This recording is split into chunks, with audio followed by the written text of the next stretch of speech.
Hello दोस्तों, मेरा नाम है डॉक्टर अंकित चौरसिया और आज हम बात करेंगे बच्चों में कोविड से रिलेटेड जितने भी सवाल है उनके जवाब के बारे में। तो सबसे पहला सवाल यह है कि बच्चों में कितनी मात्रा में कोविड संक्रमण हो रहा है और उसकी गंभीरता क्या है। तो मैं आपको बताना चाहूंगा, जी हाँ, बच्चों में भी कोविड संक्रमण हो रहा है, पर जो इसकी गंभीरता है अपेक्षाकृत जो बड़े लोगों को हो रहा है कोविड, उसकी गंभीरता से कम है। ठीक है। अभी कुछ लोग ये सवाल पूछते हैं कि किस उम्र के बच्चे कोविड से अफेक्ट हो रहे हैं। तो मैं बताना चाहूंगा कि हमने ये देखा हुआ है कि जन्म से लेकर के 16 से 18 साल की उम्र तक के जो बच्चे हैं वो सभी कोविड से संक्रमित हो सकते हैं और उनमें कोविड टेस्ट पॉजिटिव देखा गया है। पर जो छोटे बच्चे होते हैं 15 दिन, 20 दिन के, 1 महीने के न्यूबॉर्न्स होते हैं, ठीक है, उनमें जो गंभीरता है वो अपेक्षाकृत कम देखी गई है। और अगला सवाल यह है कि क्या ये तीसरी लहर जो आने वाली है ये बच्चों को बहुत ज्यादा अफेक्ट करेगी। तो इसका जवाब यह है कि जिस तरीके से पहली लहर आई थी उसमें बुजुर्ग लोग ज्यादा अफेक्ट हुए। फिर सेकेंड लहर आई जिसमें कि मध्यम वर्ग, मध्यम उम्र के लोग ज्यादा अफेक्ट हुए। इसलिए अनुमान लगाया जा रहा है कि जो तीसरी लहर आएगी वो मुख्यतः बच्चों को अफेक्ट करेगी। पर इसकी गंभीरता कितनी होगी और इसमें कितना नुकसान होने वाला है और ये कितना भयावह रूप लेगी, यह अभी बताना कठिन है। इसका अनुमान लगाया जा रहा है, पर इससे रिलेटेड जितनी भी तैयारियां हैं वह चालू हो चुकी हैं। तो अगला सवाल है कि बच्चों में कोविड संक्रमण का संदेह कब किया जाए, उनमें कौन से लक्षण हो सकते हैं। तो जो बच्चों में लक्षण देखे गए हैं उसमें बुखार आना, सर्दी खांसी होना, सर दर्द होना, कमजोरी आना और कुछ पेट से रिलेटेड लक्षण भी हैं जिसमें कि उल्टी होना, पेट दर्द होना और दस्त का लगना।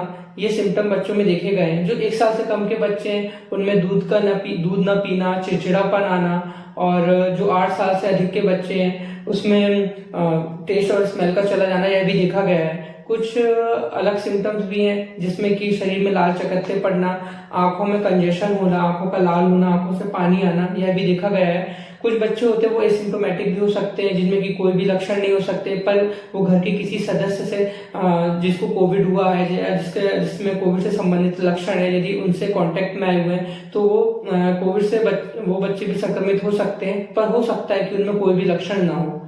सवाल है कि किन बच्चों में कोविड टेस्ट करवाया जाए। तो इसका जवाब यह है कि जिन भी बच्चों में कोविड से रिलेटेड लक्षण हैं जो अभी हमने डिस्कस किए हुए हैं, यदि वो लक्षण उनमें देखे जा रहे हैं तो उन बच्चों का कोविड टेस्ट जरूर करवाना चाहिए। और जिन बच्चों में लक्षण नहीं है पर घर में यदि किसी को कोविड है, माँ बाप या परिवार के सदस्य कोरोना से संक्रमित हैं, तो यह माना जा सकता है कि बच्चे को भी संक्रमण हो गया होगा, पर वह एसिम्प्टोमेटिक हो सकता है। यदि बच्चे में कोविड के लक्षण नहीं है, वह एसिम्प्टोमेटिक है, तो कोविड टेस्ट कराने की जरूरत नहीं है, पर बच्चे को परिवार के उन संक्रमित सदस्यों से आइसोलेट रखने की कोशिश करनी चाहिए और उनको जरूर ही आइसोलेट रखना चाहिए। और कोविड टेस्ट और किन कंडीशन में हम करा सकते हैं, तो उनमें से एक कंडीशन है कि जब कोई बच्चा किसी भी ऑपरेशन के लिए या किसी भी प्रोसीजर के लिए किसी अन्य बीमारी से संक्रमित है और उससे रिलेटेड किसी भी प्रोसीजर के लिए अस्पताल में एडमिट होता है, तो उस प्रोसीजर से पहले भी कोविड टेस्ट करवाया जाता है। अब सवाल यह है कि बच्चों में कोविड के लिए कौन सा टेस्ट करवाया जा रहा है। तो RT-PCR टेस्ट, अब इस टेस्ट से सभी लोग अवगत हो गए होंगे जिसमें नाक और मुंह से एक स्वैब लिया जाता है और सैंपल को टेस्ट के लिए भेजा जाता है। RT-PCR टेस्ट बच्चों में भी यही टेस्ट करवाया जा रहा है। तो अब अगला सवाल है कि बच्चों में कोरोना कितने तरीके का हो रहा है और उसका इलाज क्या है। तो मैं आपको बताना चाहूंगा कि बच्चों में जो कोरोना हो रहा है वह है mild, moderate and severe. Mild का मतलब है हल्की बीमारी का होना, मॉडरेट का मतलब है मध्यम बीमारी का होना और सीवियर का मतलब है गंभीर बीमारी का होना। सबसे पहले हम बात करेंगे हल्की बीमारी का होना। हल्की बीमारी में बच्चे को हल्का सर्दी, खांसी, बुखार, उल्टी, दस्त हो सकता है। पर बच्चा हो सकता है अच्छे से खा रहा पी रहा हो, अच्छे से खेल रहा हो। ऐसी स्थिति में बच्चे का इलाज घर पर रखकर ही किया जा सकता है, जिसमें बुखार से रिलेटेड दवाई जैसे कि पैरासिटामोल दे सकते हैं, मल्टीविटामिन की दवाइयां दे सकते हैं, और हम बच्चे को ऑब्जर्वेशन में रखेंगे। ऑब्जर्वेशन में हमें डेंजर साइंस देखना है, जैसे कि बच्चे की सांस तेज तो नहीं चल रही है, बच्चा सुस्त तो नहीं पड़ रहा है, उसका सैचुरेशन 95% से कम तो नहीं हो रहा है। यदि ऐसा कुछ होता है तो आपको डॉक्टर को दिखाना है और डॉक्टर की एडवाइस लेनी है, फिर उसके अकॉर्डिंग ही एक्ट करना है। अब अगला आता है माइल्ड डिसीज विद कोमॉर्बिडिटीज।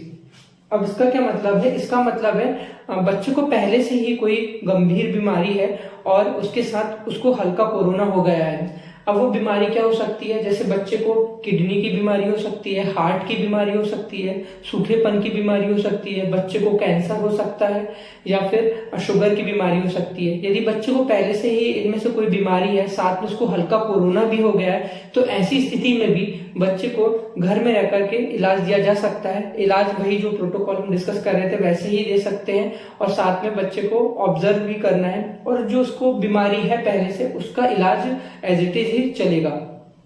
और दूसरी चीज हम ये कर सकते हैं कि बच्चे को हॉस्पिटल में एडमिट कर सकते हैं, और जो उसकी जो पहले से जो बीमारी है उसका इलाज वो चलता रहेगा। साथ में जो कोरोना की हल्की बीमारी है उसका भी इलाज हम करेंगे और उसको ऑब्जर्वेशन में रखेंगे। यदि बीमारी कुछ बढ़ जाती है या फिर कोई गंभीर रूप ले लेती है तो उसके अकॉर्डिंग हम फिर हॉस्पिटल में उसका इलाज ऐसा करेंगे। मॉडरेट डिसीज के बारे में, मॉडरेट डिसीज मतलब मध्यम बीमारी का होना। इसके लक्षण क्या है? इसके लक्षण है तेज सांस चलना, बच्चे का सुस्त पड़ जाना, उसका सैचुरेशन 90 से 94% के बीच में होना। ऐसी स्थिति में क्या करना है? ऐसी स्थिति में बच्चे को कोविड-19 वार्ड में एडमिट करने की जरूरत पड़ेगी, और डॉक्टर अपने अकॉर्डिंग उसकी कुछ ब्लड टेस्ट करवाएंगे। इसमें सीबीसी, एलएफटी, आरएफटी, सीआरपी और चेस्ट एक्सरे ये सब शामिल है।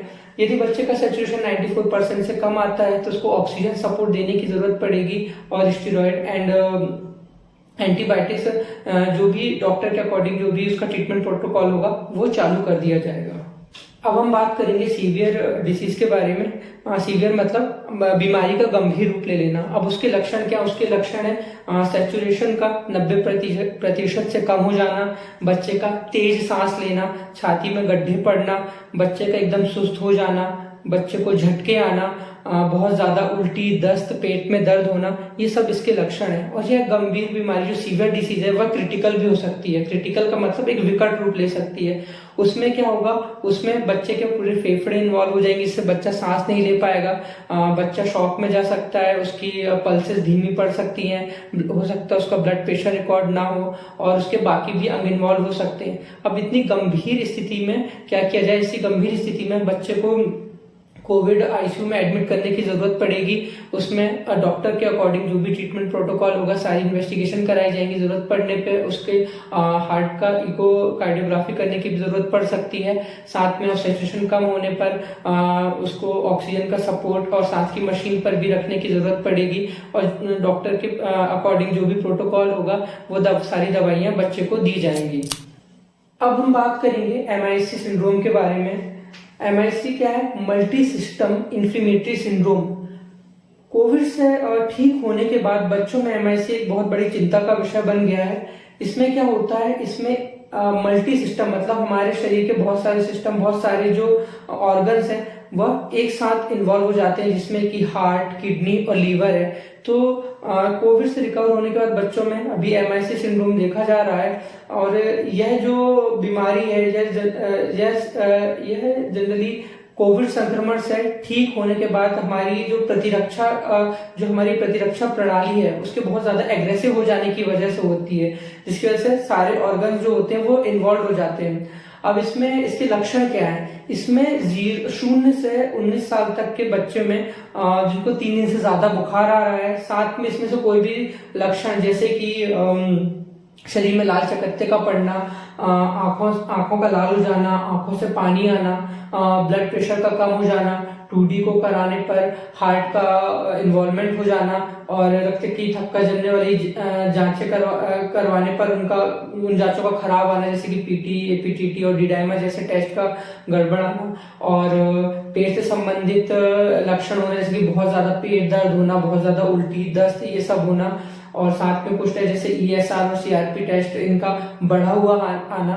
इसके साथ ही दूसरे इन्फेक्शन को देखने के लिए जो हम जांचें कराते हैं उन जांचों में उन दूसरे इन्फेक्शंस का ना आना पर कोविड का यदि RT-PCR या फिर एंटीबॉडी टेस्ट कराते हैं तो उनका पॉजिटिव आ जाना।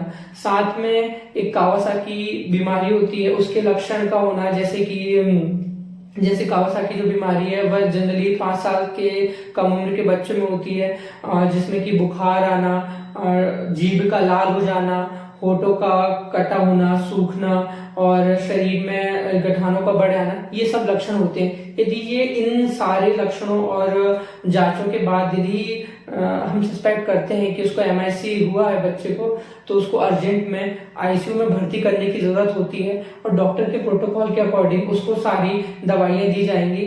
इनमें कुछ बड़ी दवाई जैसे कि IVIG और मिथाइल प्रेडनिसोलोन देने की भी जरूरत पड़ती है। तो इस तरीके से उसका ट्रीटमेंट समय पर करना जरूरी होता है। आई होप आपको ये वीडियो पसंद आया होगा। यदि आपको और भी कोई जानकारी चाहिए तो आप मुझे फेसबुक पे कांटेक्ट कर सकते हैं। Thank you so much.